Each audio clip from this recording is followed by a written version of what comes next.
Mr. Ahmed Oyelowo, a Microsoft Data Platform MVP, and he's also a managing partner for Foresight BI Analytics. So before I hand over the session to him, I would like to give a brief introduction about him and lay some ground rules about this session. So if you can see my screen, thumbs up. So Mr. Ahmed Oyelowo is a Microsoft certified trainer. He's a Microsoft most valuable professional data platform. And once again, he's the managing partner at Foresight BI. He, he has different experience in teaching over 120 topics in data analytics. He's a Microsoft certified data analyst. He's a Microsoft certified Azure enterprise data analyst. He's a certified financial analyst and modeler. He is also a technical reviewer of a book I'm currently reading at Packet. He has trained over 8,000 students on his website, Foresight BI, and he has a best-selling Udemy course with over 90,000 plus enrollments. He's a mentor, and he has trained over people, a lot of people in getting certified in Power BI, especially PL 300, and he's 4 times most valuable professional. So that's a brief introduction about today's speaker. So once again, here is me, Gary. No need of further introduction. We have always been seeing ourselves here. So before we start, I'm going to lay some ground rule. We must be punctual. So kindly remind those on the WhatsApp group chat they should join. Let's have an open mind. We are one class. If you have question, please drop it in the chat or raise up your hand. Please note your mic is always muted, and thank you. So Mr. Meg, you have the floor now, sir. Sorry, before my Oga go, Ganio, can you hear me? Yes, sir.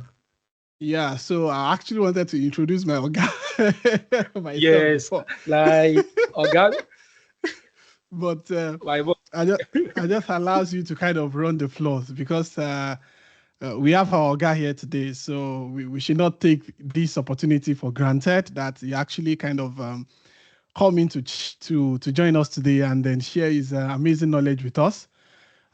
Before my boss kind of start talking, I think I'm just going to say just a brief things about me and him, basically. And I think he's one of the person that I kind of call my boss in the Nigeria data community. In fact, if not one of the number one boss that I have, not sure I have any other one.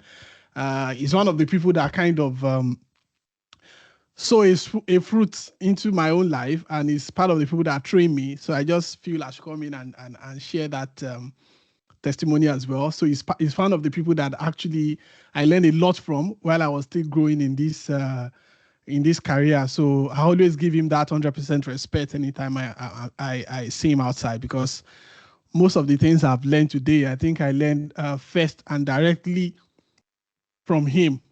So if everybody is not on this call, please, you are wrong. Go back to the group now. We just have about 50 people here out of almost 500 people. So let's go to the group, put a message, let all of them join that our guy is here. So nice to have you, Boss Ahmed.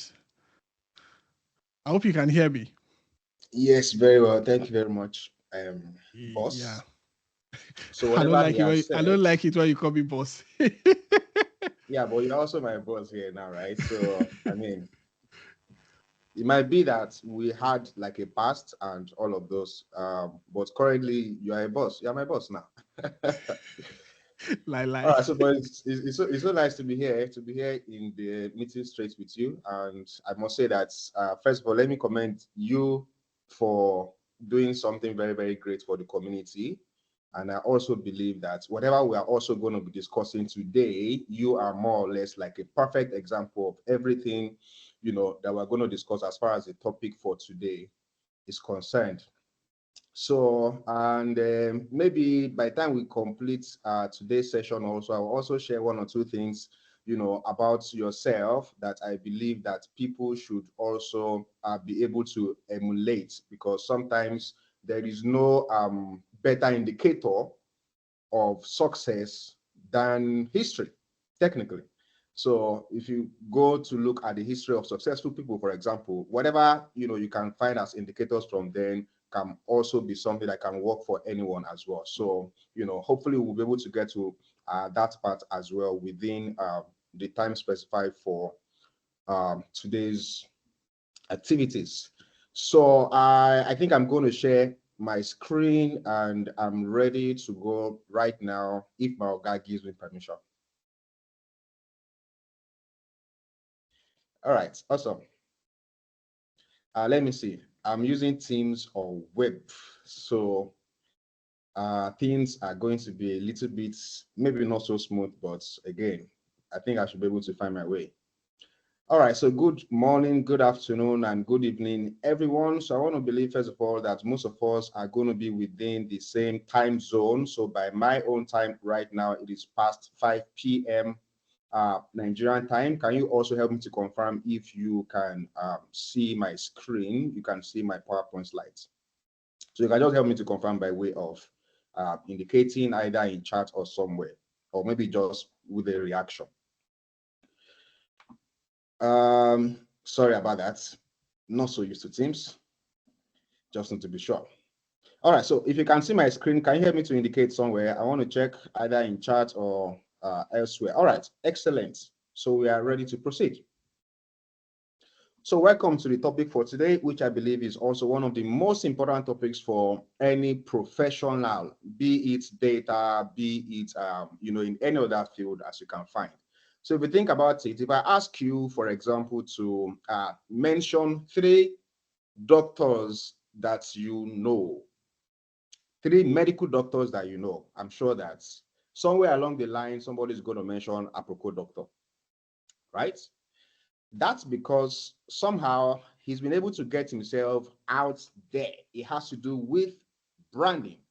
And if you think about all other kind of medical doctors that you can talk about or that you know or that exist as far as the Nigerian space is concerned, at least, then if we want to mention maybe some of the richest ones, or maybe even some of those ones that are able to get deals outside of their profession, then a Proco doctor is going to be one of those major guys, and that is because there is something about him that is out there. So branding, essentially, personal branding is something that is essential for every given field. But then again, when it comes to tech fields, then it is even much more necessary and much more required.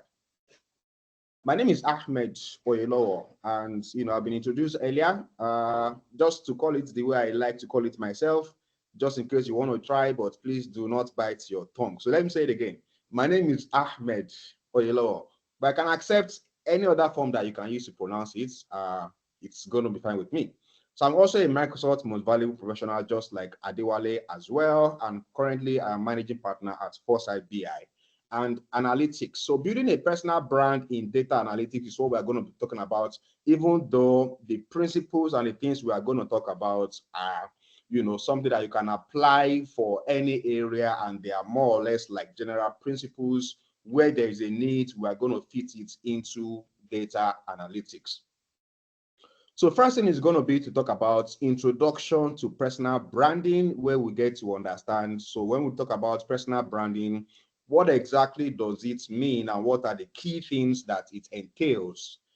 Then we're going to talk about the goals of personal branding, because for every single thing, for every action that we are taking, there is also a desired outcome or a goal that we are attaching to it, right?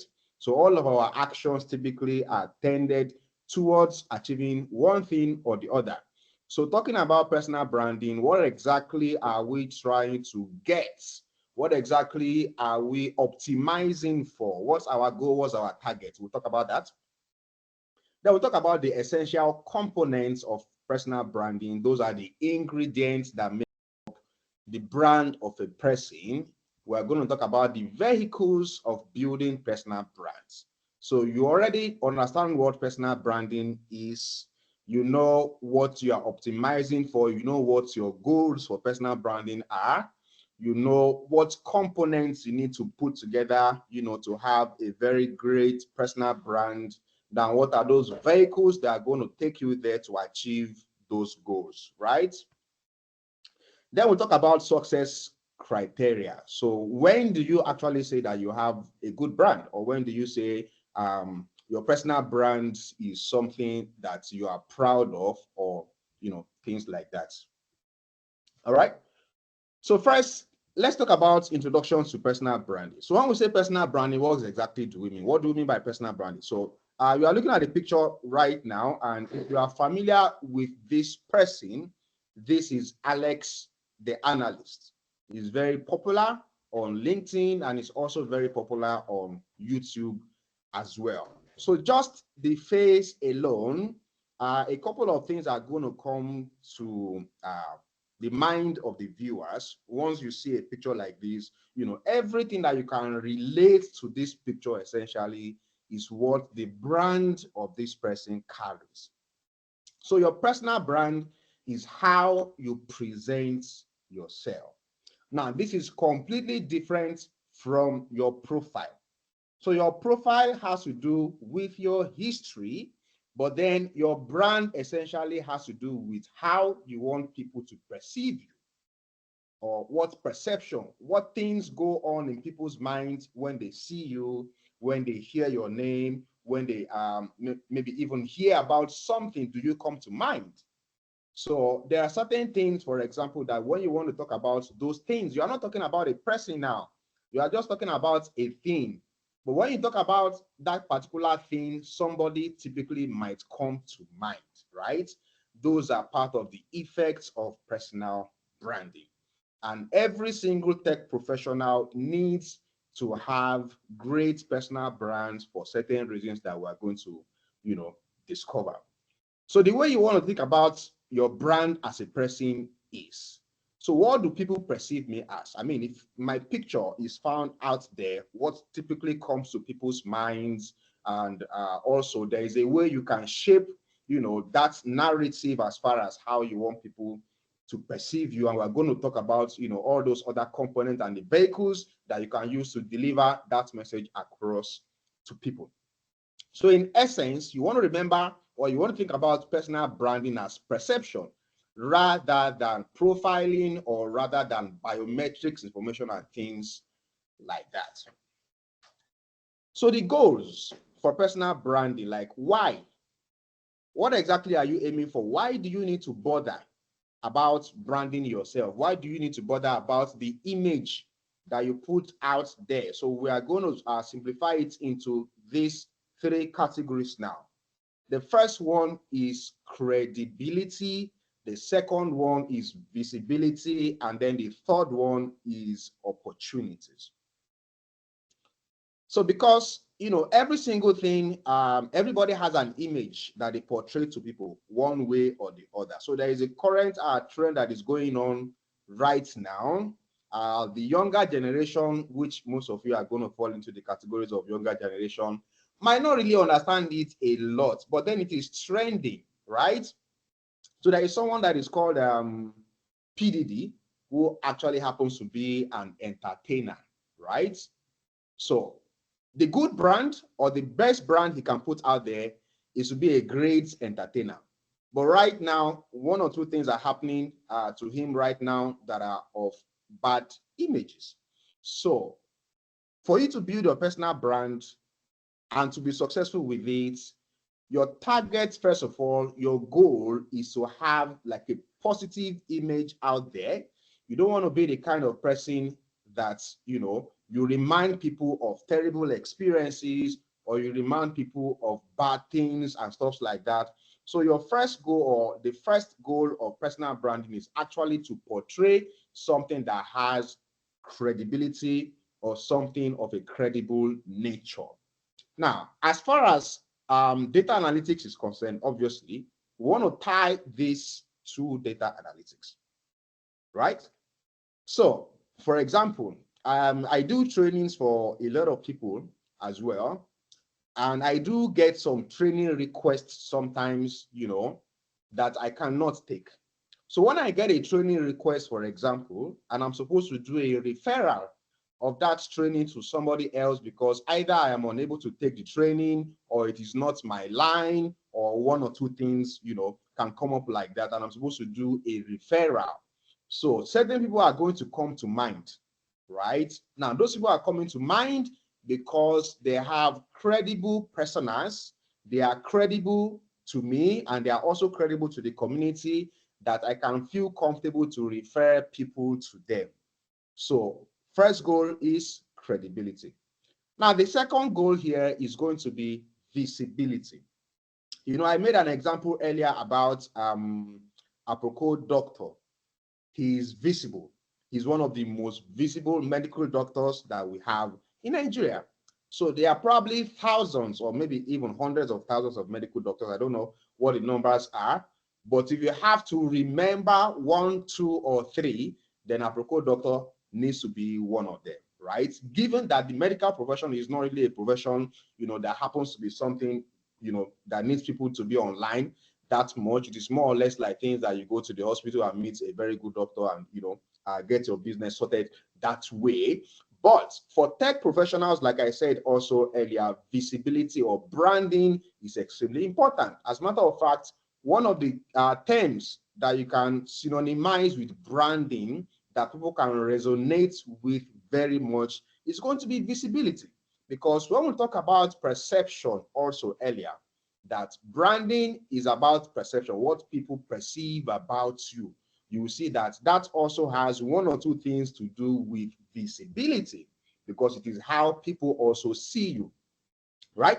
So the second goal for branding is to have a very, very great visibility, very, very great presence. You have to be known. People need to know you for what you do. People need to be able to, relate with you for the things that you do based on how you put it out by yourself, which we are also going to be discussing later, right? So first goal, you want to be credible. And then second goal, you want to be visible. So your credibility is almost completely useless, for example, if nobody knows it, right?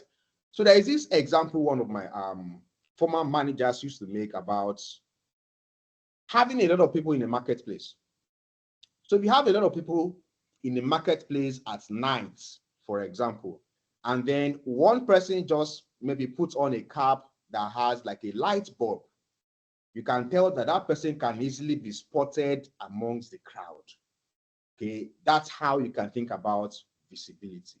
So in building personal brands, goal number 2 is going to be visibility after credibility. Now, goal number 3 is going to be opportunities, because at the end of the day, like I said also earlier, the target for everything we do, there's a target for every single thing we do. So if you go to school, there's a target. The fact that you are in this session right now, there's a target for you. There's a required outcome. Now, one of the outcomes of personal branding is to be available for several opportunities. Now, one way I also like to see opportunities these days that, I'm also advocating for, because I see that a lot of people always miss that point, and it's going to be good for me to drive that point home in this session, since, I believe that majority of us, maybe all of us actually are Youth Corps members, is that when it comes to opportunities in the marketplace, because we are going to the marketplace right now, that's what we are going into. When it comes to opportunities in the marketplace, we have to understand that there are 2 kinds of ways that we can attain these opportunities. It's either through jobs or through clients. Okay, should I say it again? Either through jobs or through clients. So I don't know if you know what I mean by that. So which means that when you want to get a job, for example, one of the things you have to do is to create an excellent or a great CV, because that is what is required for you to be able to get a job. On the other hand, if you want to get a client, then you need to prepare a great what? So for jobs, it's going to be great CVs. For clients, it's going to be great proposals or great presentations. So when it comes to opportunities, if you have like a very, very awesome or great personal branding, then you not only will be attracting opportunities from employers, you can also attract opportunities from clients as well. I'll continue to use Apoko Doctor as an example. He's probably a medical doctor working in a certain hospital or maybe a couple of hospitals if he also works as consultant. But then again, he also has some other clienteles that probably have nothing to do with medicine at all, right? So the third and final goal for personal branding is going to be the ability to be able to attract opportunities. And in this regard, we have to think about these opportunities in the broadest manner to be able to accept opportunities from either employment or from clients. So if that wasn't part of your plan before now, then you can as well just map it out into your plans right now. Okay, so let me just do a quick check to be sure that I'm following up on everything up to speed. All right, so if you have comments at any point in time, you can simply just drop the comments in there, and I'll typically come back here to check if there's something I need to talk about. All right, so far so good. So before I also proceed as well, let me just engage you a little bit. So before this program commenced, before the commencement of this program, if you knew Adewale before the program commenced, please type 1. If you did not, type 0. So if you knew Adewale before this program, type 1. If you did not, type 0. I mean, before you knew about the program. Okay, so 1, 1, 1, plenty ones, plenty ones, plenty ones, some zeros, a couple of ones, and a couple of zeros. All right. So I don't know if Adewale talked about it or not. If he mentioned it, I'm not sure. But I'm not even sure either myself. But do you have an idea that is meant to be like an excellent estate manager or facility manager? Adewale, you can confirm that, you know. Adewale is meant to be like you're very right. Yes. Okay, so which of them? Estate manager. Exactly. Correct. So Adewale is meant to be an excellent estate manager. Okay. But then when you hear about Adewale now, you don't hear about his side of estate management. What comes to your mind is some great data professionals. Same thing goes with me. So I come from a background of accounting and finance. And I'm also excellent at my accounting and my finance also, right? So, but then anybody that knows me before now, and for those of you that are meeting me now, going forward, you are also going to be remembering me as a data professional. That also has something to do with my personal brand. So as it has something to do with Adewale's personal brand, okay? So believe it or not, Adewale, you can also confirm this or not. Have you gotten a gig that has to do with estate management recently? I don't know. Have you gotten Yes, I have. Yes, I have, but I have to decline it, but not like the way I get for data. Exactly. So the kind of gigs that are going to come to you are going to be data gigs and not estate management gigs. And the kind of opportunities that also come to me are data opportunities as well, and not accounting or finance opportunities. Even though we can deliver on all those fronts as well. But what we have incorporated into our personal brands as of today that people will remember us for have to do with data. All right. So we'll still come back to that later. So I've got picture of two guys here because we want to talk about what are the essential components of personal branding. If you know these two guys, can you type in their names or at least one of their names? I don't know how far you have dug into YouTube or LinkedIn or whatever, but if you know these two guys, just help me to comment what their names are in chats. If you know the two guys, or if you don't, at some point, you are still going to know them. All right? All right, Adewale, thank you. So these two guys are Marco Russo and Alberto Ferrari. I'm going to come back to them later. So when it comes to the components, what exactly do you need to be able to create a personal brand? What are those things that make up your personal brand? The first thing is going to be an area of specialty. Because you cannot be a jack of all trades, right? You can't put out your brand being a jack of all trades. Before you find any content from Adewale, for example, that has to do with estate management, you are going to dig very, very deep. Before you find any content from myself that has to do with accounting and finance, you are going to dig very, very deep. Because we have picked a certain area of specialty that has to do with data. Now, talking about areas of specialty as well, there is Avian inside Avian. I believe we all understand that.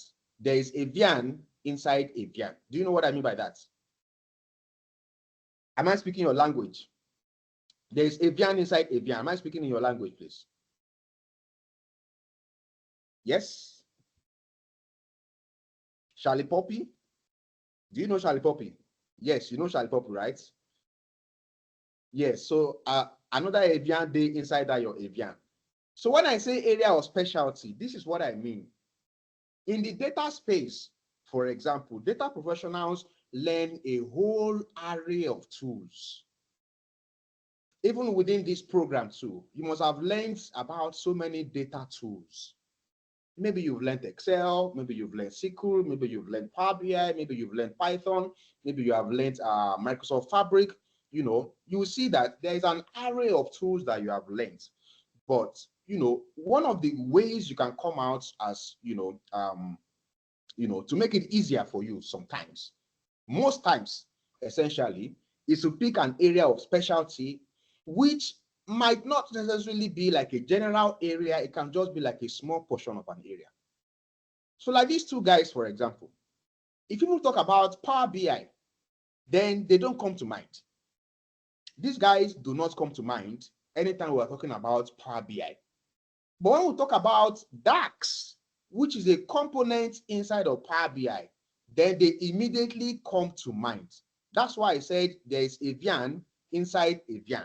So when it comes to picking areas of specialties, you know, it can be like just small portion areas of something. So if you think about it, somebody is creating, or a lot of people are creating data analyst content as a whole. A lot of people are creating Excel content only. Some are creating Power BI content only.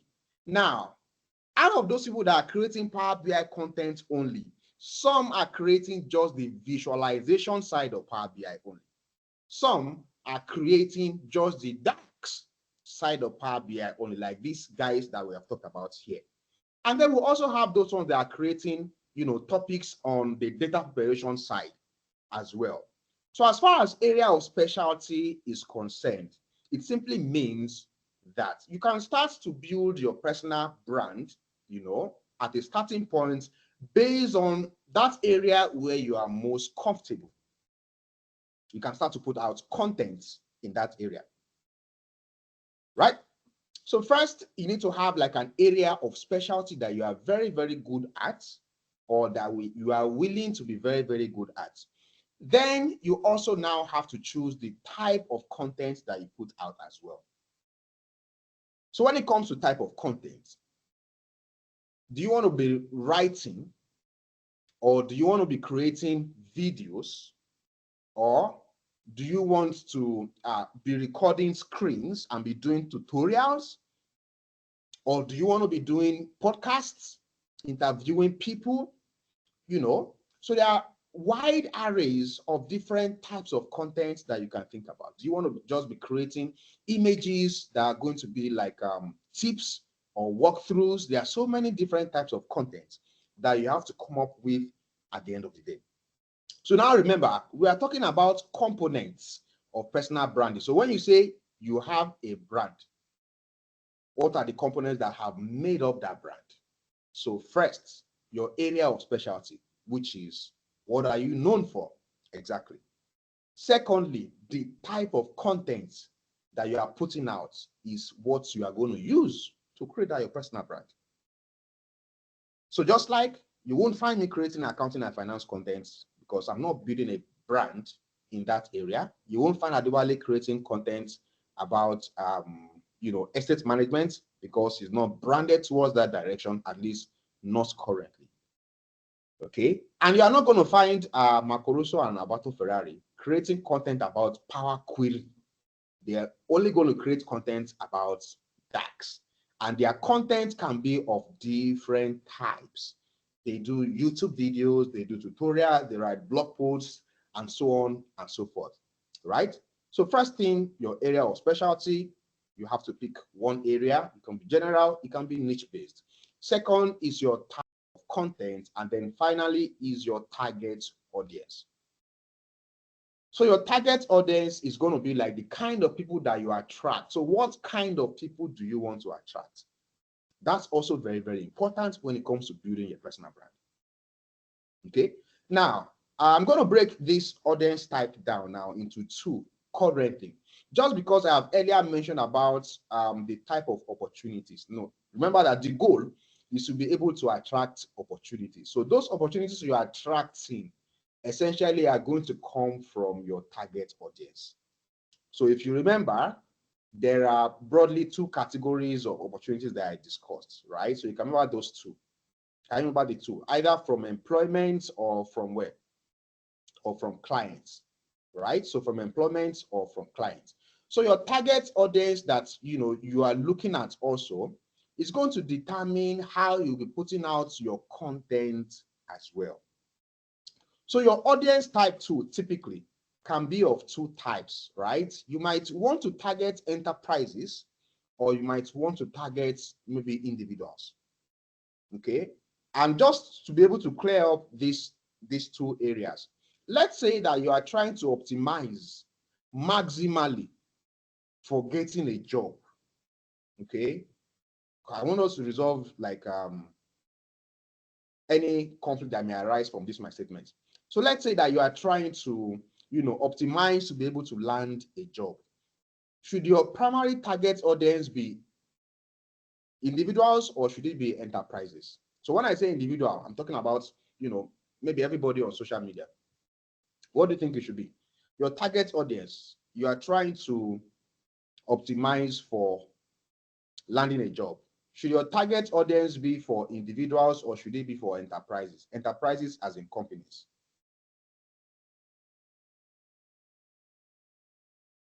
Okay. All right. So I like the answer that says both. So now, okay. So a lot of people say enterprises and a lot of people say both.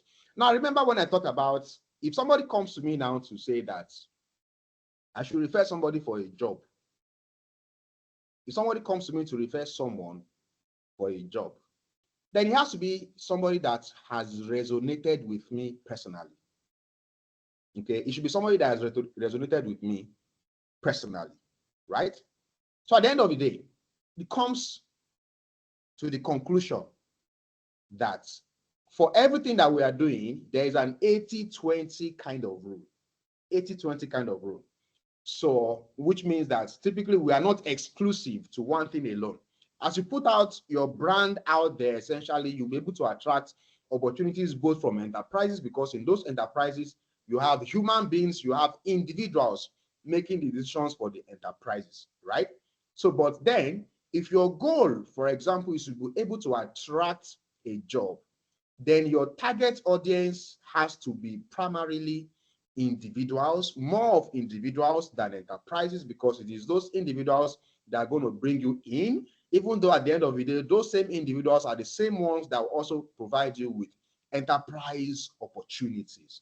But when we are talking about target audience here, the target audience will also determine the kind of message that we're going to be putting out. Okay? So because, for example, if you are trying to target enterprises, yes, it's going to come through individuals, but if you are trying to target enterprises, then it means that your content will have to do a lot more with how you can build enterprise-grade solutions. However, if you are trying to target landing a jobs, then your content is going to be more of how you can help the organization to grow or how you can contribute within the organization. All right. So the three components of our personal branding are going to be, first, your area of specialty. You have to pick one area that you want to put out there. You also now need to think about the types of content that you want to be creating. We'll probably talk about more about the content later when we are trying to round up. Then you also have to think about who your target audience is, because your brand at the end of the day is how you are being perceived. So the message that you're going to be putting across based on your area of specialty, based on the type of content that you want to create, your audience is going to determine the type of content that you're also going to be pushing out as well. All right. Now, what are the vehicles of personal branding? So let me do a little bit of recap here. So your personal brand is how you present yourself and how you are perceived. That's straightforward.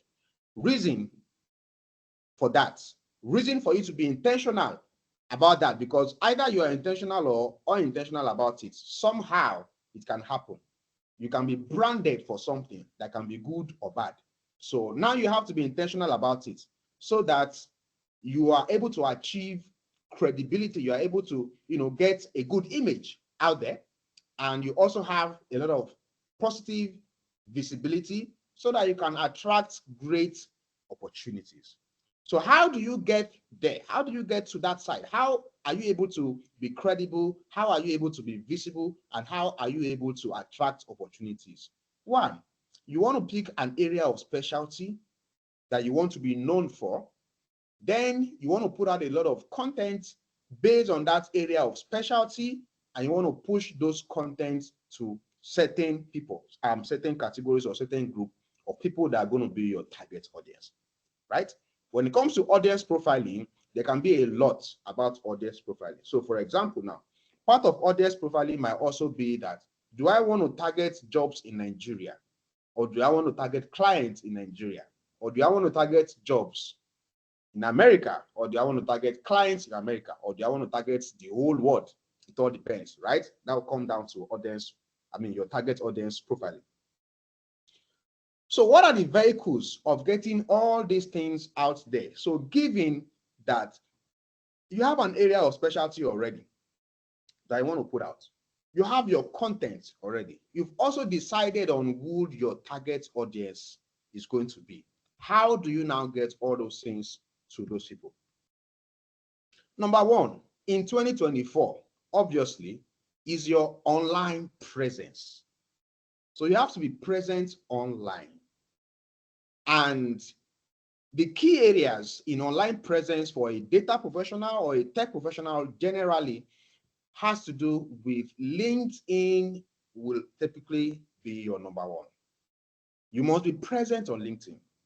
One funny thing about people that I've known for many years is that, in the past, if somebody comes to you to say, I need a job, I've been looking for a job for so long, then you ask the person, are you on LinkedIn?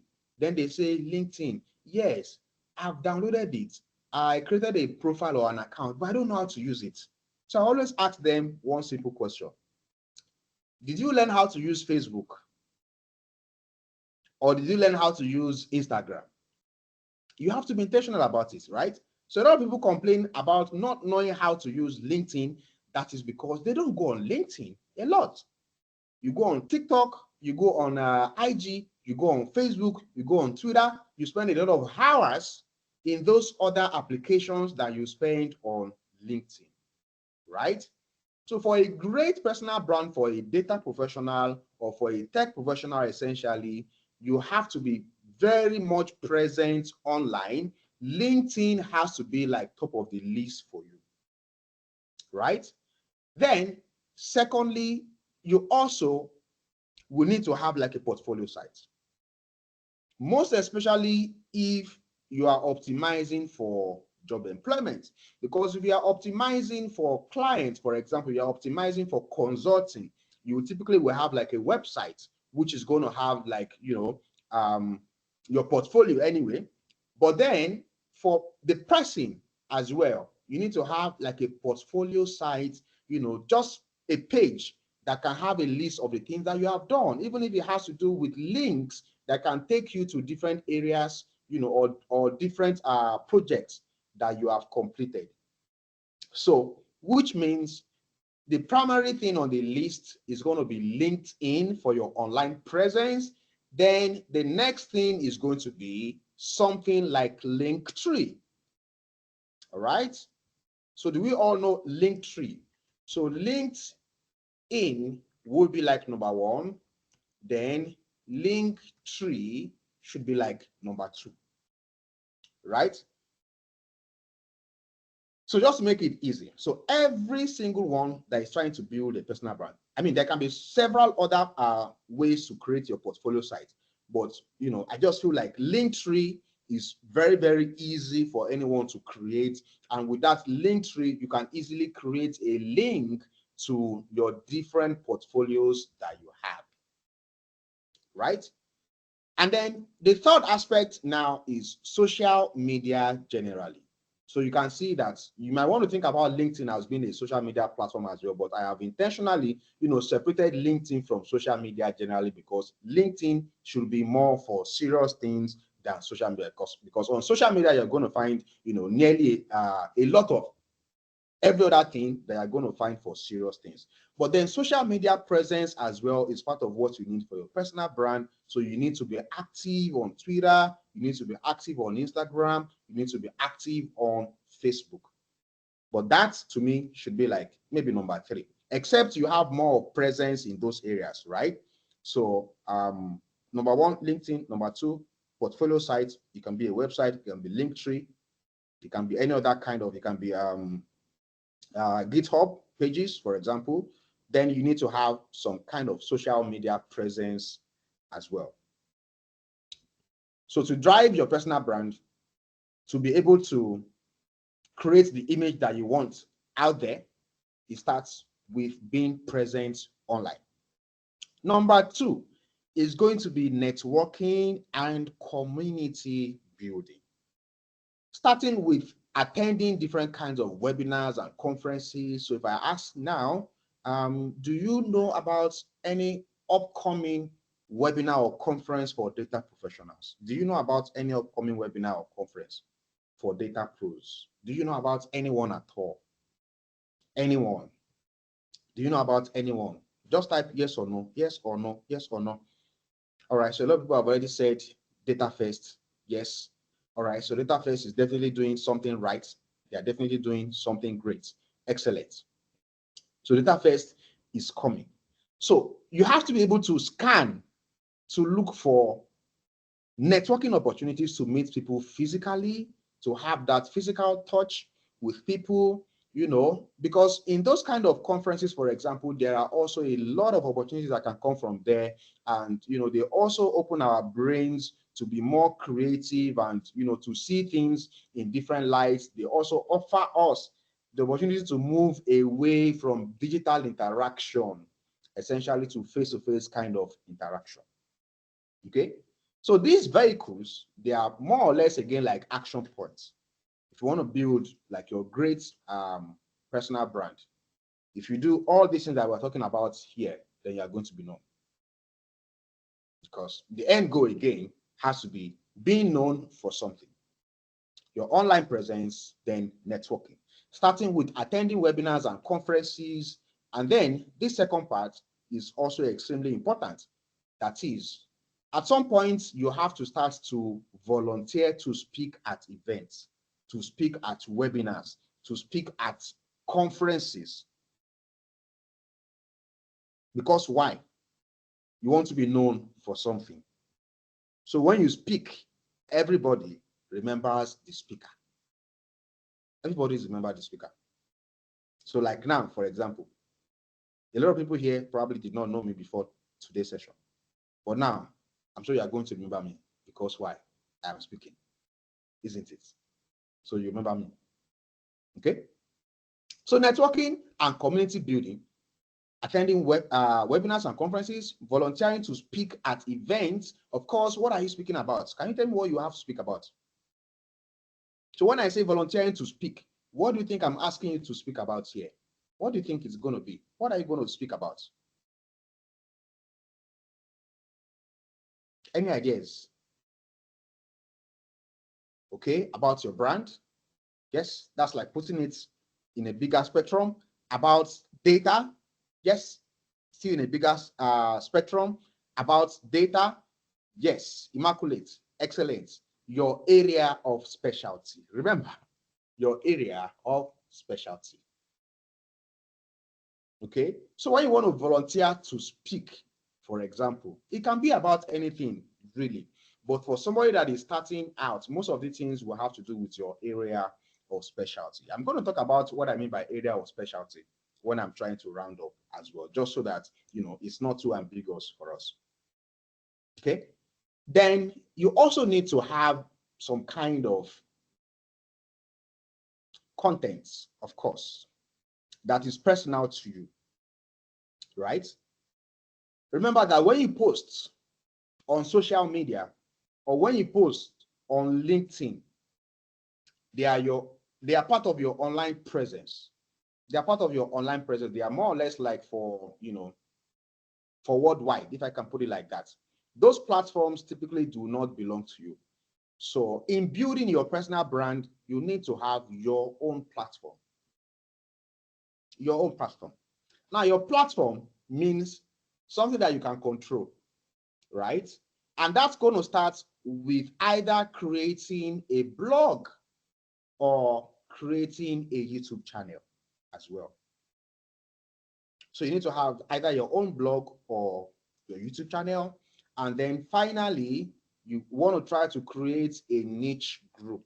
So when I say a niche group, it can be something about your own area of specialty. We have a lot of WhatsApp groups and Telegram groups these days. So you also want to be able to have a group that you are the admin for.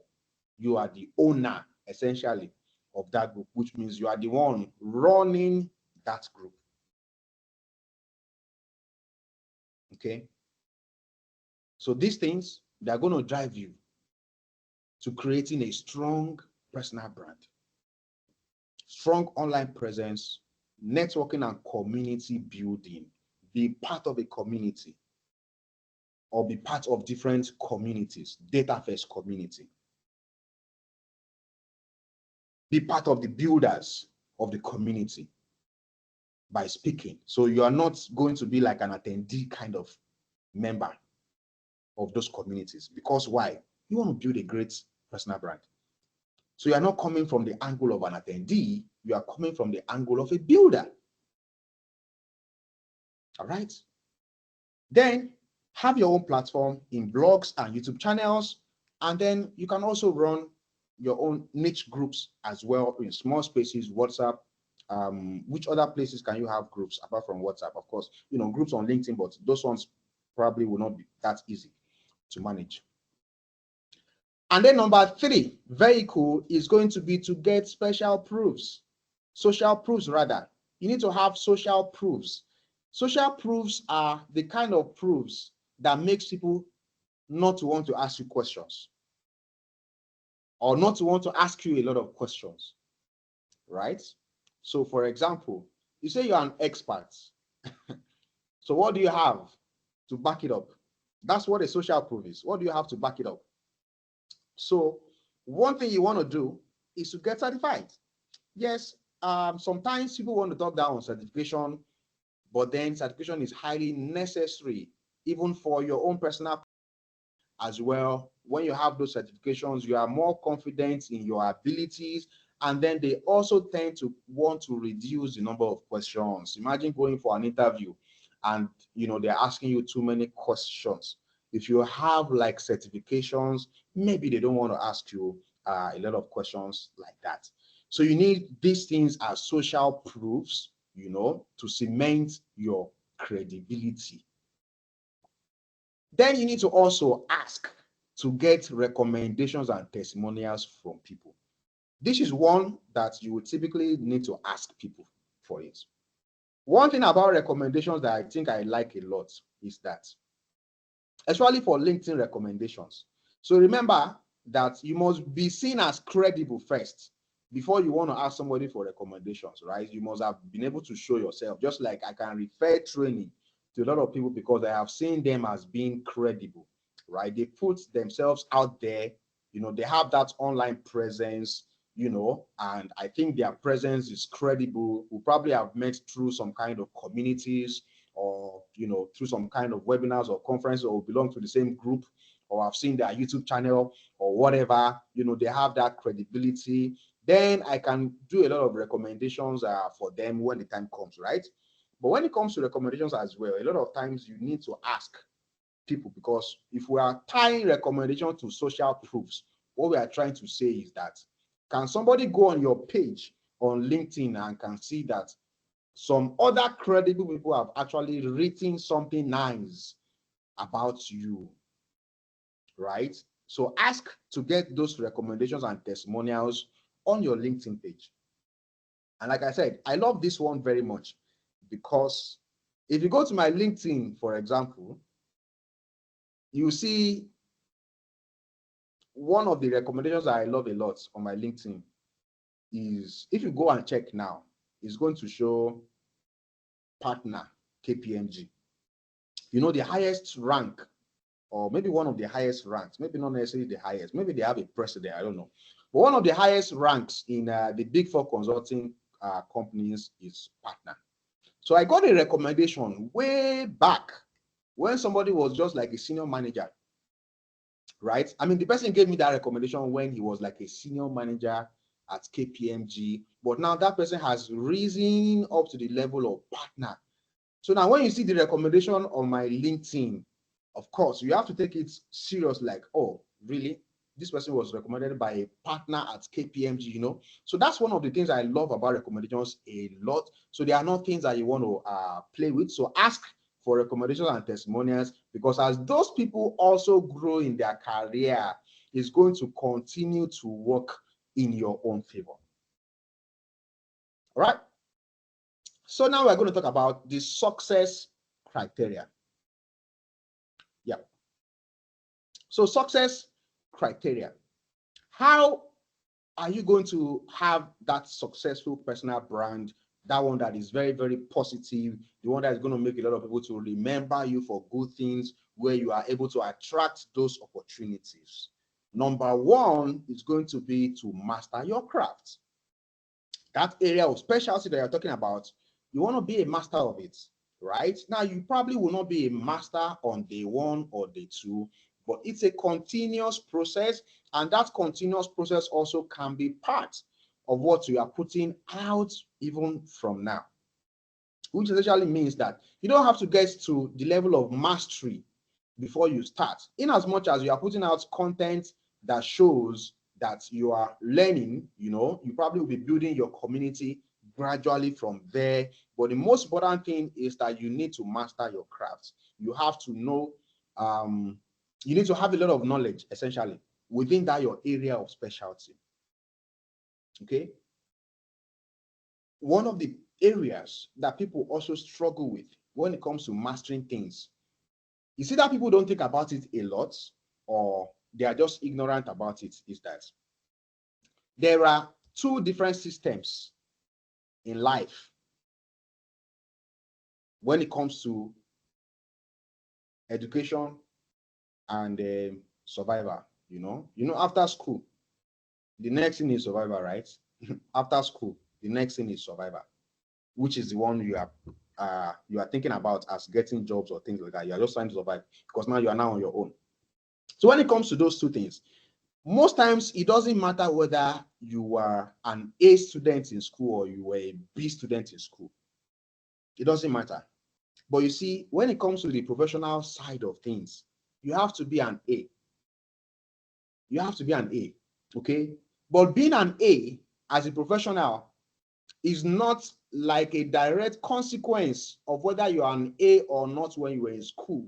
What I'm trying to say here is that I could have graduated with pass in school, and I'm going to be an A professional. And that is because the two systems are completely different. So in school, for example, we call those things programs for a reason. They are programs because they have stipulated starts and they have stipulated end time. So, I mean, we can all be in the same class right now, and we are all going to have to write our exams at the same time, which is going to be maybe in 3 months' time. So we are in class for 3 months. We write our exams at the same time. That is programmed. We all have 3 months, stipulated time. In the professional life, there is no stipulated time, technically, to mastering any skill. So once you have chosen to master a skill, for example, then you just want to work hard on it. There is no time frame to it. And even if there's going to be a time frame, which is good to be able to measure your goals, it has to be something that has been set by you, not by an authority. Because in school, you are bound to 3 months, you must deliver under 3 months. But then in reality or in the professional life, you can set your own timing based on what makes you comfortable. So there is something I always say is that when you're on a journey to mastery, you have to take your time and then you need to do it right. Because at the end of the day, nobody cares about how long it has taken you to master. So Adewale called me boss, I called him boss. I called him boss because maybe I got there before him. Do you understand? Maybe I understood many of these things before him. But it doesn't matter if I understood many of the things before him, because he's been able to go through the journey and he's gotten there. So when it comes to mastery, take your time and, forget about what your qualifications were in school. Forget about what your grades were like in school and focus on this new journey on, mastery, and try to master the area of specialty where you feel more comfortable or where you want to build for, right? Then number 2 is consistency. So when we say we want to be posting online, we want to have that online presence, we have to be massively consistent about it.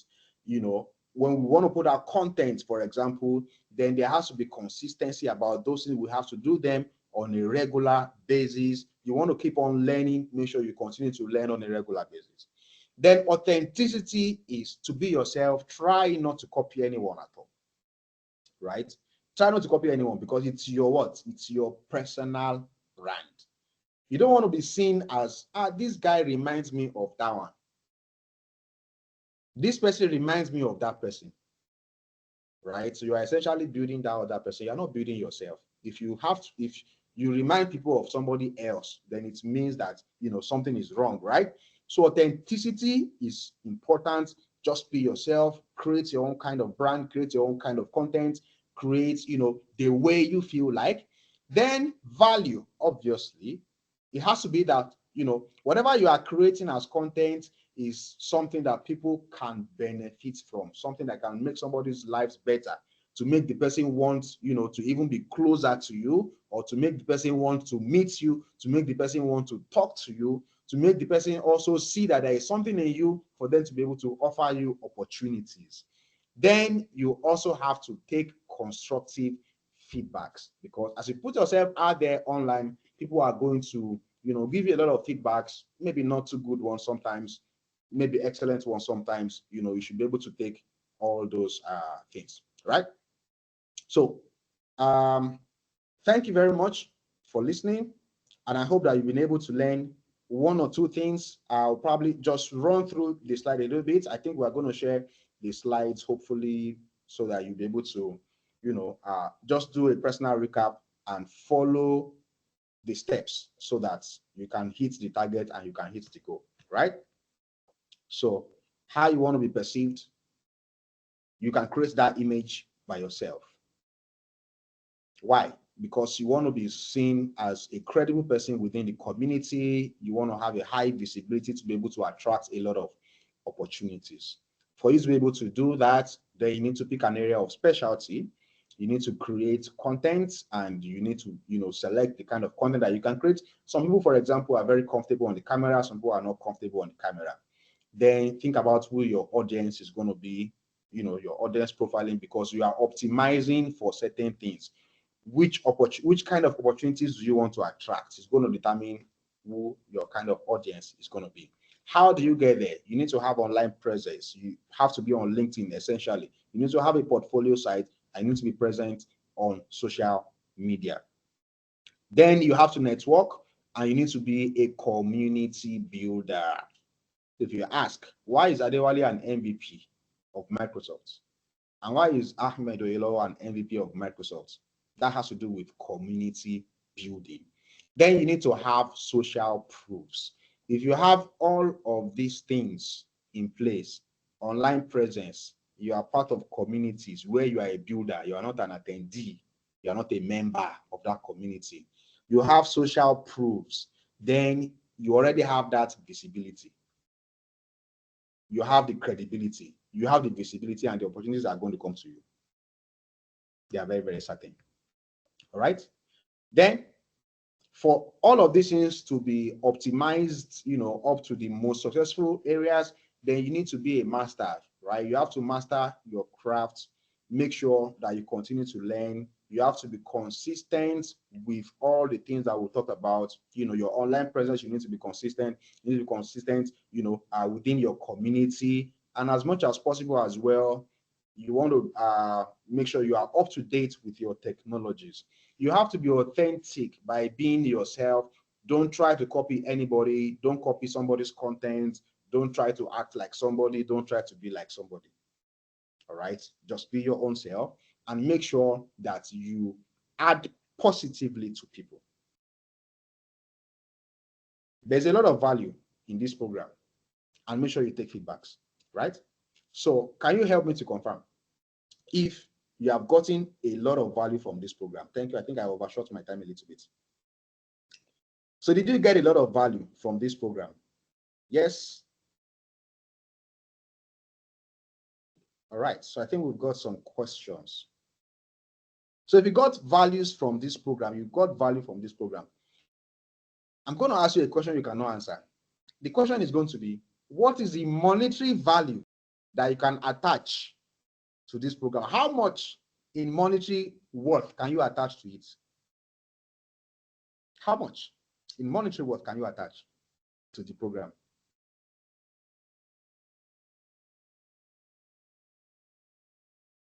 ₦1.5 million. All right. Excellent.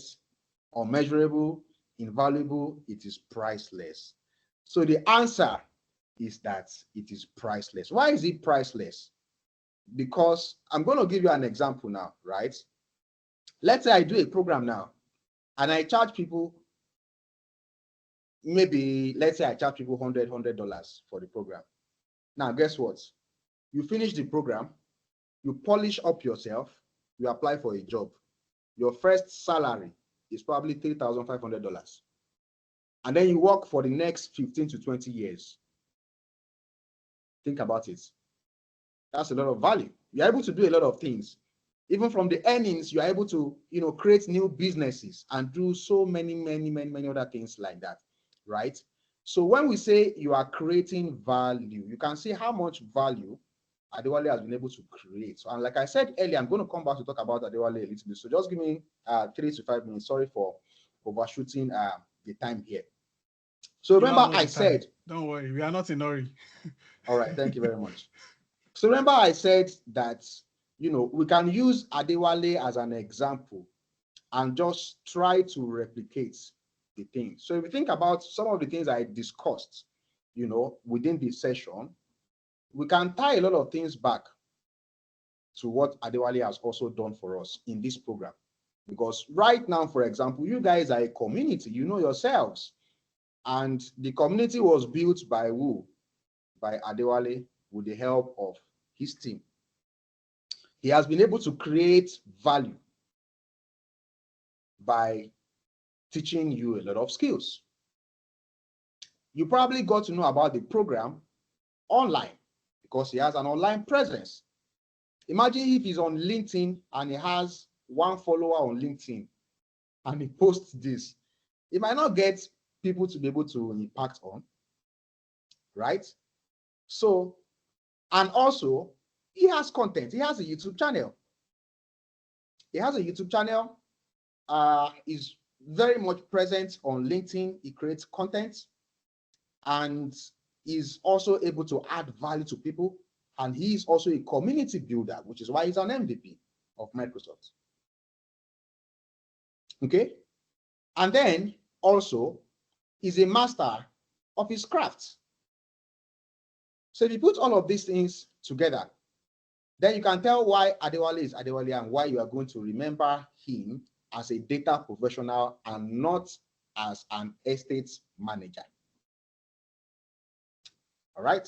So in terms of action points that I would want from you guys, at the end of today is number one, try to go and make sure that your LinkedIn profile is complete. It's complete in the sense that your details and everything on your LinkedIn is there, and also your profession. As a matter of fact, I think there should be a place on LinkedIn where you can see, how much of your profile you have updated. You want to get it to 100%, right? So update your LinkedIn and then start to post regularly on LinkedIn, and then connect with the kind of people that you are trying to optimize with on LinkedIn. All right. Maybe one of the mistakes I made earlier in my career, I wouldn't call it a mistake per se, right? But then when I opened my LinkedIn, must be around 2010 or 2011, thereabouts. When I opened my LinkedIn at that time, 50% of my connections are accountants. Do you understand? 50% of my connections back then were either accountants or HR professionals, either of those two. So connect with the right set of people, connect with the right kind of people on LinkedIn, okay? Make sure that you put out your work.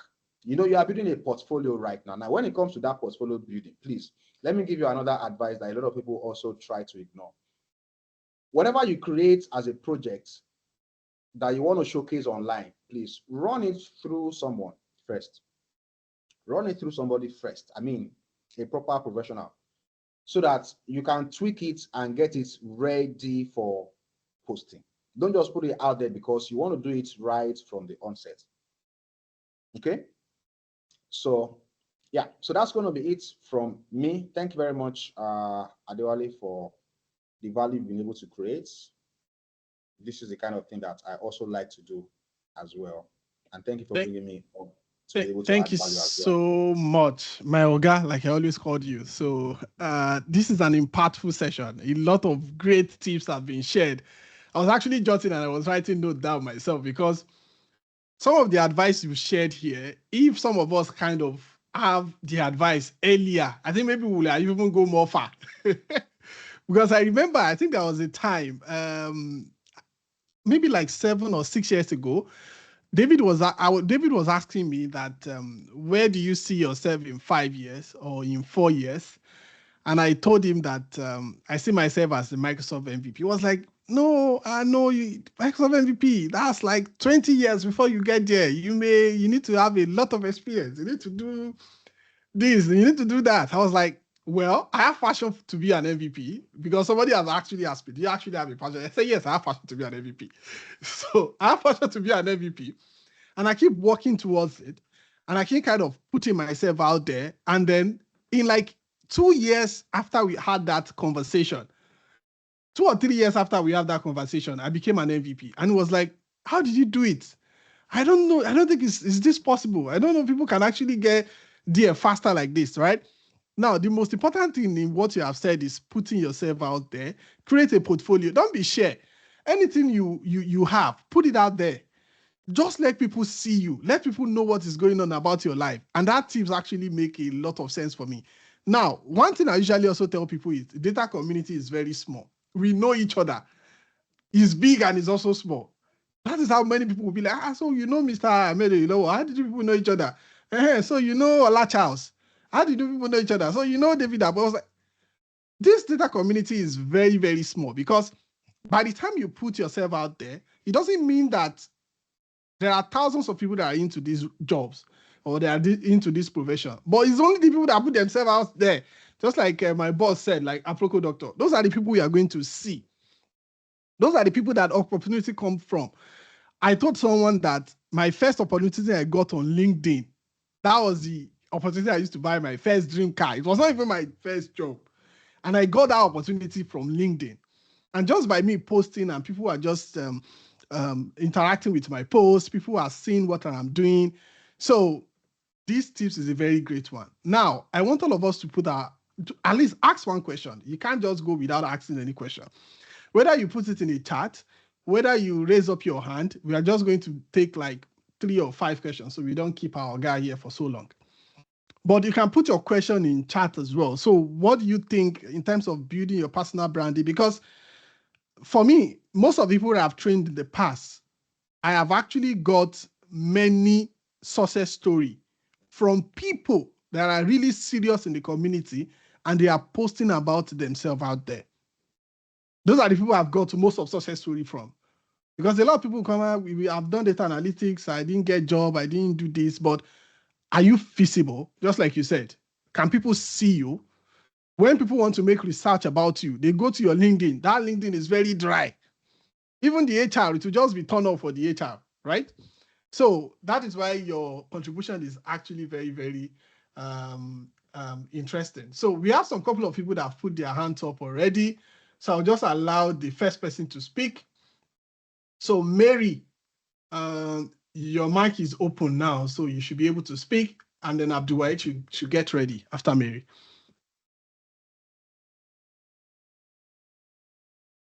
Thank you very much, Ahmed, for this section. It's quite a powerful one, I would say. Okay, my question is this. When you talked about online presence, I've been struggling with that for years now. So how can one blend being for example, now my field is a microbiology. How can someone blend being a microbiology, let me say, a doctor in microbiology with data analysis? Because that has made me not to post on LinkedIn, because I'm like, okay, I'm actually vying for doing my PhD in microbiology, and I'm currently, trying to build myself in data analysis. I got so confused on how to do that. So what is your advice? That's my question. All right. Very great question. I think somebody also asked something similar in the chat as well. So I can just use this opportunity to answer both of them at the same time.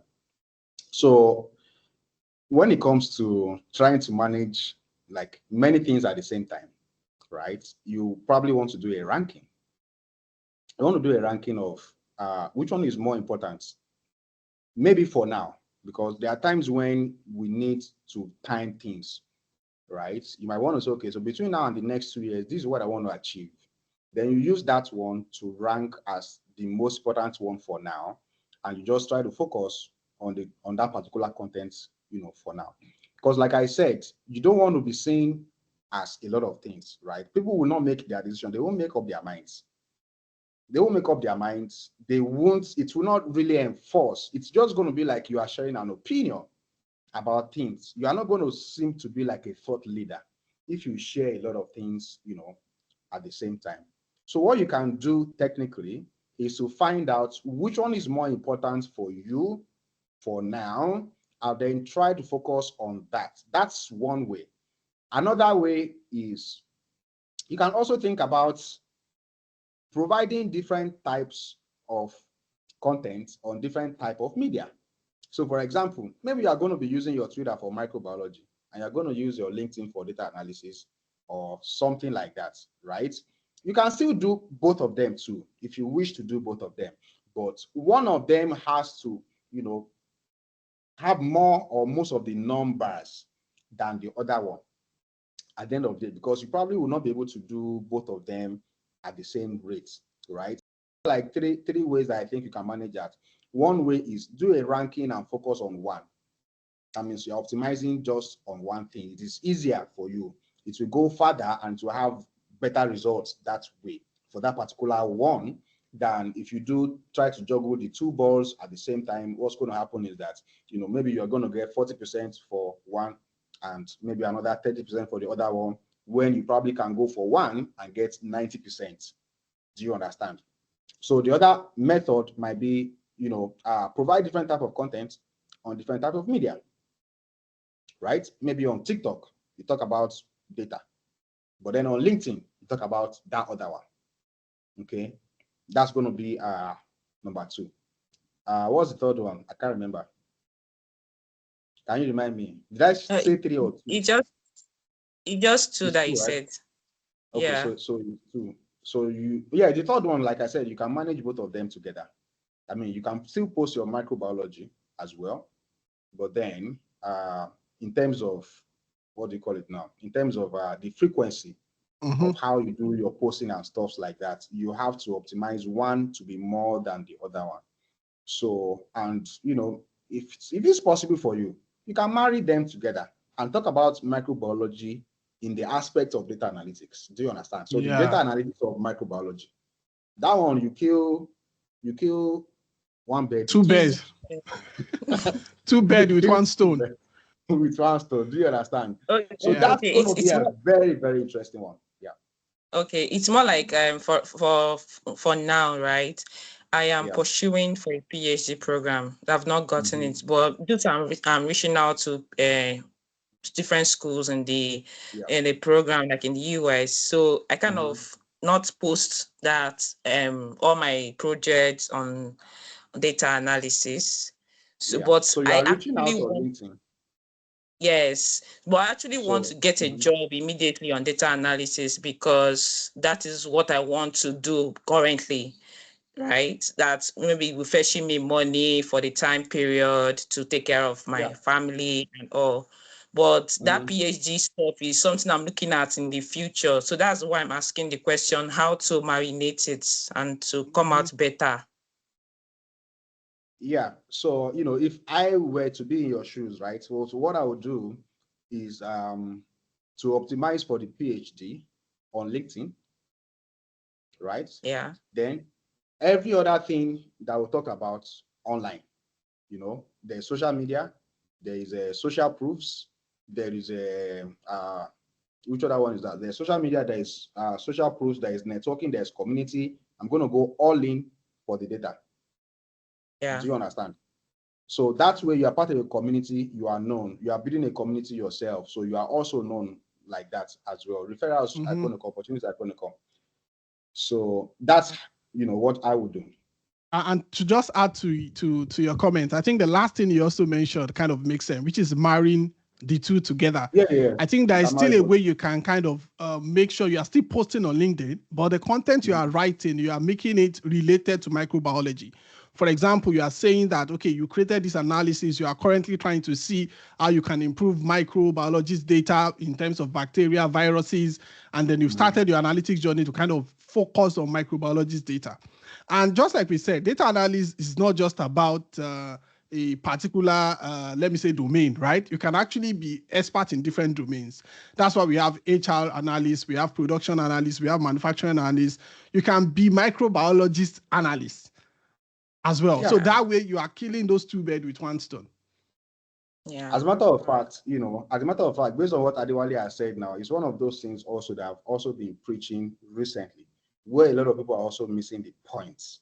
There is a lot of opportunities when you niche your data analytics. When I say niche, what I mean is that you don't come out to say I'm a data analyst, blah, blah, blah. You come out to say I am a microbiology data scientist or data analyst or whatever it is, and all your content, just put it out based on that area alone. Especially when it comes to, creating a business. Do you understand? So when it comes to creating a business out of your knowledge or your skill, the easiest way right now is to create that business for data, within your own domain. Right? Okay. So take, for example, there's a guy on LinkedIn currently, I think his name is Godboard Promise, right? Promise, yeah.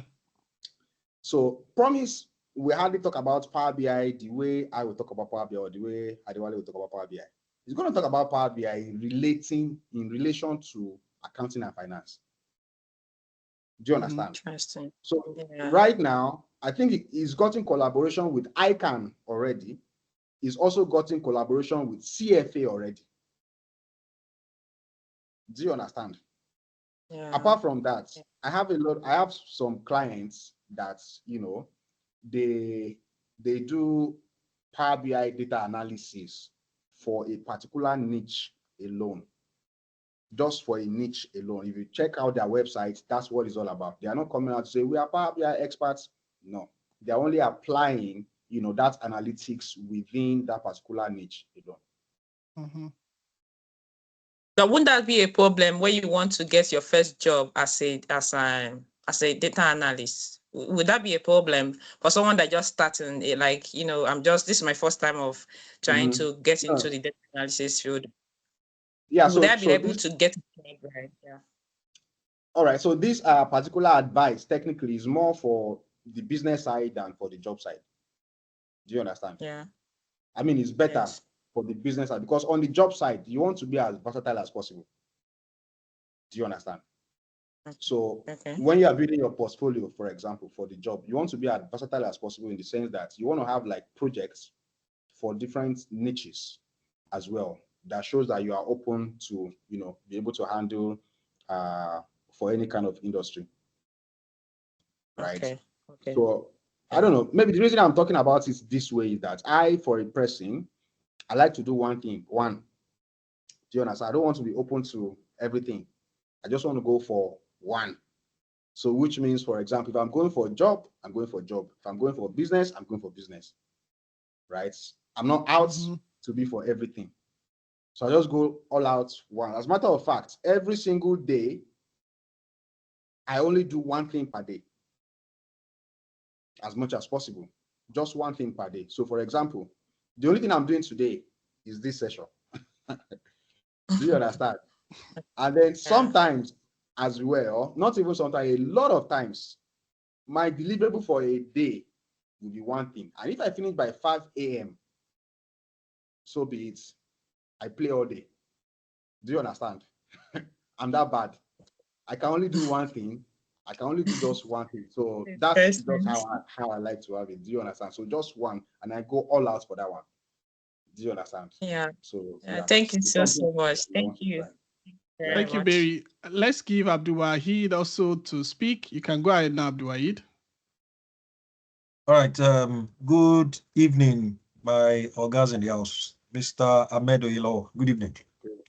And thank you very much, Mr. Adewale Yusuf, for also giving us this opportunity. Just like Mr. Adewale said, I think you've, should I say, thrown more light into what is expected for we, the candidates in this bootcamp. For me, I'm a salesperson. And the only way I have infused data analytics into it is to measure every stakeholder that contributes to my business. Because my guys there, they've given me a target to run, and I'm supposed to work with certain variables. So one way this whole thing is helping me before and more is not to play with it. So in fact, just like you said, within my little space, I throw it to some senior colleagues to say, please give me a data and I will help you, should I say, extract more insight from it. The colleague who gave me the referral into this mentorship program, we met in a mini room where we were just talking about Power BI visualization and the likes, and that's how I find myself here. So it was that sample alone that I was able to demonstrate to somebody that the person now said, oh, I have a data that I need you to help me draw analysis from. So you're seeing somebody who has an asset management data and does not even knows the content of what he has in terms of the portfolio of customers. So you're looking at customers, you're looking at an high network customers. You don't even know how many of them are sitting in your books or how many of them are still patronizing you. So these whole data analytics thing has really helped me personally. But with what you just said now about online presence and the likes, I think me personally, I would take that as a development area and also improve on it to make sure I get myself better. Thank you very much, Mr. Ahmed. Yes, you're welcome. Thank you, Mr. Abdulwahid. That was such a nice comment. Abdos Samad, I think you can speak now. Then Miriam, you should be ready after that.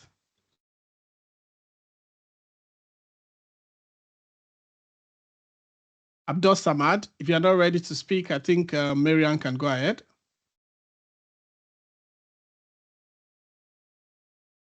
I would like to first of all thank Mr. Adewale for this opportunity. I was late in this program, but still he admitted me. I'm very grateful, sir. And then Mr. Ahmed Oyelowo, thank you very much for being here today. I've been able to take one of your free courses, and when I heard that you were coming here, I knew that it was big. It was really, really big, and you are what they say you are. Actually, yes, you are what Mr. Adewale said you are. Now, everything you said so far makes a lot of sense. I was jotting, I was happy, I was writing. But then when you were done, I'm like, okay, where do I start? As a beginner, I've been only in the data space for close to a year now, not up to a year. And then while I was like my active, I'm still learning, but I was learning with an institution, and then I've just graduated from them. And then I just realized that I was only taught the basics. And now trying to optimize my LinkedIn, I realized that I should have been posting my progress. But all the while I was learning, I had a lot of tasks to meet up with. So I was not actively posting. And then I and my accountability partner said, oh, I think there are some Excel dashboards that we've created in the time past that's not what we should be posting now at this level that we have grown up to. And then, sorry to chip this in, I took your Power BI visualization course, and even I was laughing at myself that after I posted this, how am I going to now go back and be posting these other dashboards and all that? So I just want to ask, how do I now start? How do I build back? Like, it's so cumbersome. It's so, this space, I just open my LinkedIn and I see somebody certified in this, I will just, God, where do I start from? And then as I'm speaking to you, I really want to get a role, because at this point, I when I was learning, I suffered. My sister was like, every time you and your laptop, get. Oh, okay, I need light to charge every time you're going up and down. You see, at this point, it has become most times it's overwhelming. Sometimes like, should I for just face my life? Who sent me? But at some point I know that at the long run, if looking at the future, if I continue on this route, I know that this is what I want for myself. I want to sit at the comfort of my home, work, and then make cool cash. So my question now is, how do I manage myself? This where do I start from? I want to put myself out there. Where do I start from? Judging from my situation, because I don't know where to start from, sir. Okay. All right. Good question. Excellent question. I know a lot of people probably, are also on that bench right now. So I want to share my screen just for a quick second and show you something. It's more of a philosophical thing for me at the moment. So now, this is a tree, right? Can you see my tree? Yes, sir. All right. So if you look at this tree, you are going to see that these are roots, isn't it? Yes, sir. Okay. Now, what we know about roots is that they are the ones that hold the tree that makes it to stand. Correct? Yes, sir. Now, do you know that if we cut off all of these roots that we see here, this tree is still going to stand? Do you agree? Yes or no? It's not like a tricky question. It's a fact. If we cut off all these roots that we are seeing now, this tree is still going to stand. Yes. Right? Now, the reason why the tree is still going to stand is because, yes, these are the roots, but these are not the roots that are making the tree to stand. The roots that are making this tree to stand, they are underneath the soil. True? Okay. Yes. Now, that's how life is generally, and that's how everything typically is, which means behind everything you see on the surface, there's always something underneath it, which is why, for example, when you want to take a course, they're going to write prerequisites on that course, which means for you to understand this course, you must have these other things. Now, most we ignore those prerequisites, and sometimes that's why we cannot really be experts. That's why we cannot really go far, right? So for you, for example, what I'm going to recommend that you do, and for most other people, is that in order for you to take your journey to move faster and to get to that level, to create your content and all of those things, is that the first thing I'm going to recommend that you do is to teach. I'm going to recommend that you teach for a start, right? So, okay, sir. And if I'm putting those into steps, I'm going to say step one, Find a group of friends or colleagues or whoever and teach them. That's your inner circle, essentially, who do not have what you currently have. Because a lot of times, most people are unable to measure their progress because they don't reflect. If you reflect, you can measure your progress easily. Because it's very easy. Just look at yourself 3 weeks ago and now. What's the difference? Then it's okay. No, 3 weeks ago I couldn't do this. Now I can do this, right? That means there is progress. Now, if you have that progress, then obviously you can bring somebody that is currently at where you were 3 weeks ago and bring the person to where you are, which means you already have value that you can offer. Do you understand? You already have value that you can offer because you now know certain things that some people do not know, right? So my own recommended steps for you is number one, teach your inner circle for a start, right? Okay, sir. Now, Yes, after that, you are going to learn a lot of things yourself. It's going to open your eyes to a lot of things as well. Then you now also want to offer whatever you teach to a larger audience. Of course, it's going to have to be for free for a start. sir. Do you understand? It's going to be for free for a start, right? So you offer a bigger audience, maybe, I don't know, people from your mosque or from your church, whichever group you belong to, offer that also for free. And then you are posting the feedbacks from those ones online. Do you understand? So last week, I did a training for so set of people, you know, we taught this, and this. Okay. So you start with that. You start to build your confidence and you also continue to build your skills, you know, as you do those things at the same time. Then it's not going to get you to the point where, you know, you are more comfortable about posting authoritative things online. When I say authoritative, I mean you are posting from the perspective of an expert, even though if it's a simple concept. Do you understand?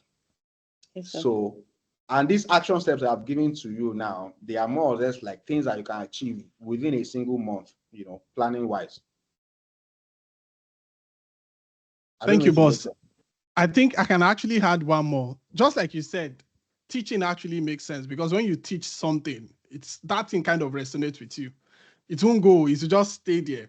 But another thing I'm going to add is that you should also pick, maybe you should have a target project. I don't know how I'm going to put it, right? You can have a target project. What I mean by target project is find a particular problem, right? In data space, related to space, data, maybe real life data, right? And you think, okay, you can go to World Bank, you can get data from World Bank, you can get data from different places. Now, spend time on that project. Now, when you spend time on that project, curate something nice, something very insightful, something that even when you see it yourself, you'll be like, I think I've done justice to this. When you show people like your accountability partner in your group, they'll be like, you've done justice to this. Do something very, very interesting. Once you do that, post it on LinkedIn, post it on your Twitter, do 3 or 4 of that. And you now start seeing that you start getting a lot of engagement. Now, when you start getting a lot of engagement on that post is also giving you visibility to other people. For example, if I like your post, you post something and I like it, everybody on my contact list, they are going to see that post. Right? Yes, so once I give you more visibility, then it also exposes you to a lot of possible recruiter. In fact, there is somebody I always use as an example, and that's Gani. I'm related to. Gani, if you can share your own part in just 1 minute, because Gani was one of the people that we trained like a year ago. And before he even completed that year of his learning, he has already secured a remote job that is earning him a lot of cool money. Gani, do you want to share? Yes, sir. I'm putting you on the spot. Please, just quickly share. Yes, how sir. did you get there? Yeah. Good evening, sir. So after the analytics copper workshop, I have some bunch of my friends that are core members. So they are struggling with Power BI. And after our session around 4 p.m., I used to take the Power BI class. And while taking them, I'm learning times 2. So I should have used the time to complete my assignments. And I will go on LinkedIn, make sure that I always tag Mr. Adewale on my post. In fact, majority of my followers are from me. So I would tag him, write a long post, and later I heard the post out from Olanrewaju Onyiboke that he said we should be documenting on GitHub. So I quickly learned Markdown, be posting, tagging Adewale Yusuf, and there was just a day I saw a job post on LinkedIn, and Varela, that's where I'm working right now, sir. So just posting, and putting myself out there, sir. Yeah. And you can see what Gani is earning now is more than what I was earning after 4 years of learning, or even 5 years. So, and that is the power of feasibility, right? Just do something interesting, something that will call a lot of attractions to you. That also kind of helps. So I'm going to take only one more question, then we're going to round it up. Just one more question. So let me see who their hand is up. I think Oluwatomi, seeing your hand is up, I'm going to allow you to speak. So if you can speak, and then if you're not ready to speak, I'm going to allow Adekunle. So whoever speak first. Good evening, Mr. Ahmed Eilawa. Good evening, boss. Mr. Adewale Yusuf. Yeah, of course, the two of you are our bosses. Thank you for this privilege. Yeah, my data analysis journey will not be complete without the input of the two of you. I've learned seriously from the two of you, and it's been an interesting experience so far. But one thing maybe what we see of you now is the beauty that everybody wants to have, want to see, want to enjoy. But maybe one of the things we probably do not know much about is some of the challenges you had to face to overcome before you came to this level. Because of course, I can say for myself, I'm in that space now where it looks like I'm doing everything, but I'm not getting the results I want to have for now. So, what were some of the challenges you had to deal with? Was it like a smooth ride? You just started and then you learned, and then after learning, the job came, and then you started earning the 6 figures, and then you became the KPMG is recommending, and all of that, and all of that. Those are beautiful stories that we hear. But what were some of the wilderness experience that you had to go through? Were there times when you cried and then you felt like, wow, it's like this is not working, though. Maybe I should find something else to do. Were there times like that, and how did you manage such period? Thank you. All right. Thank you very much. So I know those kind of stories, they are always very, very nice and stuff like that. So unfortunately, I don't think I have a very, very nice, I don't have that kind of beautiful story.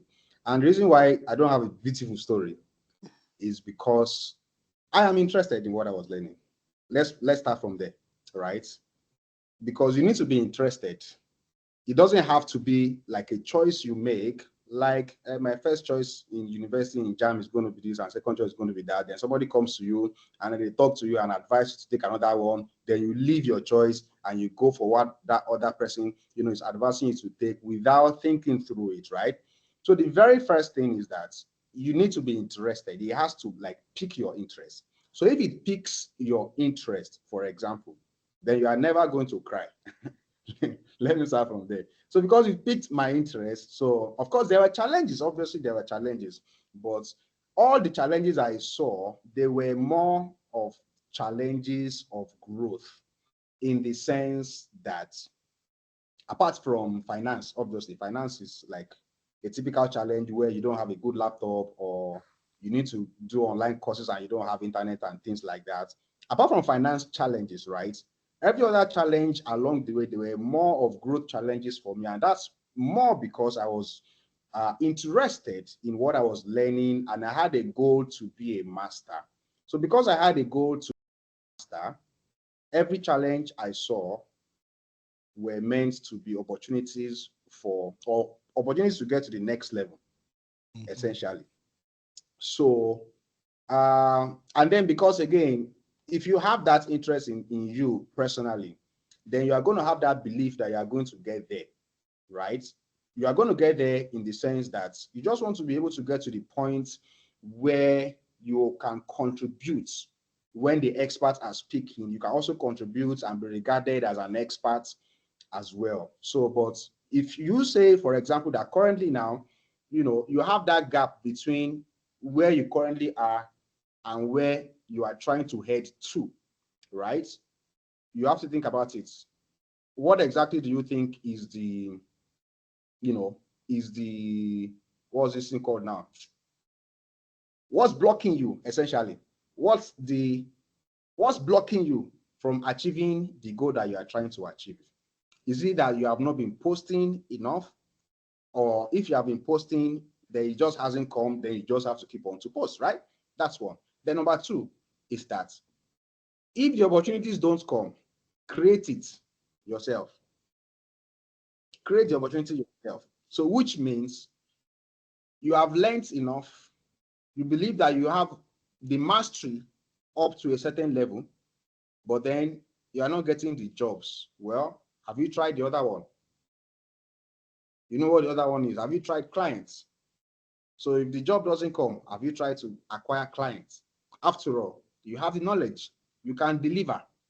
So because it can either be a lack of skill that is not getting you there, or it can be just lack of opportunities. But then if the skill is not a problem, then every other thing is something that you can solve. So yeah, I think thank you, my Oga. That's the other option. Try it out. Yeah, so, and I think that is one of the most important aspects of this mentorship program, because what you just said now, I think a lot of people are on that tree that they've done a lot of training, they've post, they've do things, the job is still not coming, they still have to do maybe some other jobs there. One thing I'm just going to advise is, it's not all of us that is going to have a smooth story, right? Like somebody, I use Gani as an example. He has a very smooth story. It's not everybody that is going to have that. But one thing that you have at the back of your mind is consistency, right? Whatever is going to be yours is definitely going to come soon. And if you keep doing what you know how to do best. When people ask me that, how did I get jobs at Avanade, a senior consultant, is like a very senior role. How did you get that from Nigeria and all this stuff? I was like, I've been applying for this company for over 2 years and they have been rejecting me. It's not like I just apply and they just give me the job. I've been applying for 2 good years and they have been rejecting me. Anytime I apply, they reject. Anytime I apply, they reject. And I was actually consistent because that's my dream company. That is the company I want to work with. I want to work with the biggest IT consulting firm. So, and I keep applying again. So when they reject me today, I will open another email. I will restructure my CV. I will see what is wrong with me. I will apply again. When they reject me, I will still apply. Anytime they reject me, it got to a point that the HR now reached out to me. I was like, hi, Adewale, you've applied. We've seen your application couple of time on our platform. Did you want to talk? They didn't even want to give me the job. They were just like, did you want to talk? And when I went to the interview, they were like, what is going on? Are you shadowing us? What is really the problem? Why? So when they give me that opportunity, now, remember, I didn't have the opportunity before, but now that I have the opportunity to speak to someone, another thing you should also do is make sure you don't squander that opportunity. While you are waiting for that opportunity now, be building yourself so that immediately that opportunity comes, you'll be able to kind of showcase that opportunity very well. Because the only question the HR asked me is, why did you want to work with us? And I talked for almost 35 minutes just for one question. So consistency is key. Keep building yourself and don't remove the aspect of praying too. That's just my own point. So thank you so much, everyone, for joining today. We are not going to take any more questions. If you've seen the evaluation and the quiz in chat, make sure you fill the evaluation for our boss and also do your quiz. And I want to say a big thank you to my Oga as well. He has impacted a lot in me. He has done a lot in my life. He's somebody I actually go through sometimes when I'm tired too. Those times and challenges, I'll say, my Oga, I think I don't know the right thing again. So thank you so much, sir, for joining us. And thank you, everybody, for joining us today. See you tomorrow. Bye. Bye.